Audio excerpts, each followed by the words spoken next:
Mainit-init ngayon guys, sa panoorin natin ngayon si ano, mainit ngayon si Yawi tsaka si Outplayed. Magandang ano to. Kasi about to sa trash talkan nila guys, taas kami personal sa Outplayed, panoorin natin guys. Okay, kalma. Focus lang, focus lang. Tangina mo, ano ba yan? Ganyan laruan? Ikaw nilalap sa ESL, tangina ko, kukutukan kita eh. Tanginan to. Lakas-lakas niyo, ikaw pinalaruan puta, ano yun? Lumalabas ulit yung magiging trash talker ni Yawi guys, nung nasa ano pa lang siya dati, sa kasama pa lang siya dati ni Doggy. Bumabalik yung dating Yawi ah. Ay, God. Eh, kung gusto mo palitan si Benny, lakas gusto palitan si Owe, tangis ganyan pinapakita mo. Eh. Masyadong mainit guys, itong dalawang to, masyadong mainit. Nagkaano sila. Kalto kang red eh. Sabi?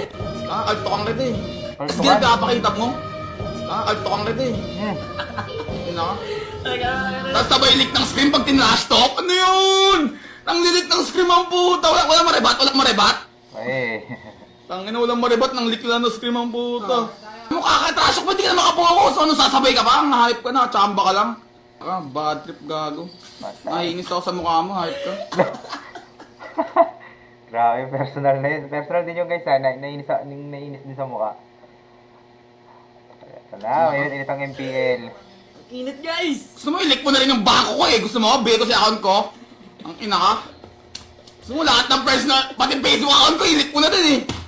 Ang ina, leak mo na yung screen, leak mo na lahat ng account ko. So, pati IG ko, bigay ko sa'yo eh. Ang ina ka. Hayop kang bungal ka.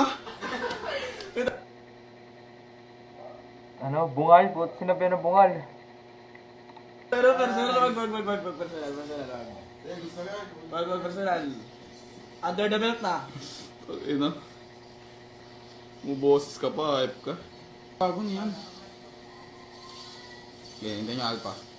Taring nga.